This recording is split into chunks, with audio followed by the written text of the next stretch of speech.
సినీ రంగం గురించి చెప్పాలి అంటే కృష్ణంరాజు గారి పేరు ప్రస్తావించకుండా సినిమా రంగంని మనం ప్రస్తావించలేం. తర్వాతి తరంలో టాలీవుడ్ నుంచి బాలీవుడ్కు రాణించింది రామ్ గోపాల్ వర్మ గారు, నాకు అత్యంత మంచి మిత్రుడు. అదేవిధంగా ఈరోజు హాలీవుడ్తో పోటీ పడగలిగిన, టాలీవుడ్ బాలీవుడ్ దాటి హాలీవుడ్తోనే పోటీ పడగలిగిన బాహుబలి ఇవాళ రాణించింది అని అంటే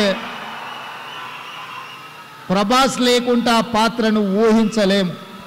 వీటన్నిటికీ వీళ్ళందరూ రాణించడానికి ప్రధానమైన కారణము వాళ్ళ కఠోరమైన శ్రమ, వాళ్ళ పట్టుదల అని చెప్పి తెలంగాణ రాష్ట్ర ముఖ్యమంత్రిగా నేను చెప్పదలుచుకున్నాను.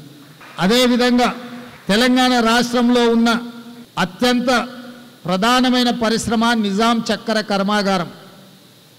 ఇవాళ నిజాం షుగర్ ఫ్యాక్టరీ కూడా ఒక రాజుగారి చేతిలో ఉంది.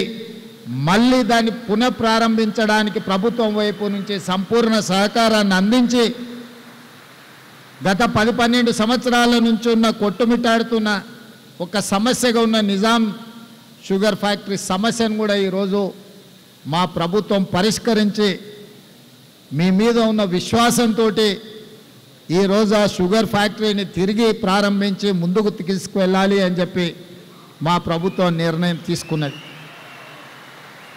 అదేవిధంగా కాంగ్రెస్ రాజకీయాలలో, ప్రధానంగా తెలంగాణ రాష్ట్ర రాజకీయాలలో ఒడిదొడుకులు ఎదుర్కొన్నప్పుడు, కార్యకర్తలు కష్టాలలో ఉన్నప్పుడు, నాయకత్వం ఆత్మవిశ్వాసం లోపించినప్పుడు తెలంగాణ రాష్ట్రానికి ఇన్ఛార్జిగా ఏఐసిసి కార్యదర్శిగా శ్రీ రాహుల్ గాంధీ గారు బొత్సరాజు గారిని ఈ ప్రాంతానికి పంపించి మాకు అందరికి అండగా నిలబడి వారు 50 సంవత్సరాల అనుభవాన్ని ఉపయోగించి నాయకులను సమన్వయం చేస్తూ పార్టీని ముందుకు నడిపించి ఇవాళ కాంగ్రెస్ పార్టీ అధికారంలోకి రావడానికి అత్యంత క్రియాశీలక పాత్ర పోషించింది మా పెద్దలు బొత్సరాజు గారు అని నేను ఈ సందర్భంగా చెప్పదలుచుకున్నా. మీకు తెలియని ఒక విషయాన్ని కూడా నేను ఇక్కడ ప్రస్తావించదలుచుకున్నా. కర్ణాటక రాష్ట్రంలో ఎన్నికల సందర్భంగా టికెట్ల పంపిణీ విషయంలో అక్కడ ఉండే పరిస్థితులు, సామాజిక వర్గాల యొక్క ప్రాతినిధ్యంలో 100% బొత్సరాజు గారు గెలవగలిగిన సీటు వారికి ఇవ్వలేకపోయినారు. రాహుల్ గాంధీ గారు అనుకున్నా కూడా అక్కడ ఉన్న పరిస్థితుల వల్ల, స్థానిక పరిస్థితుల వల్ల వారికి టికెట్ కేటాయించలేకపోయినారు.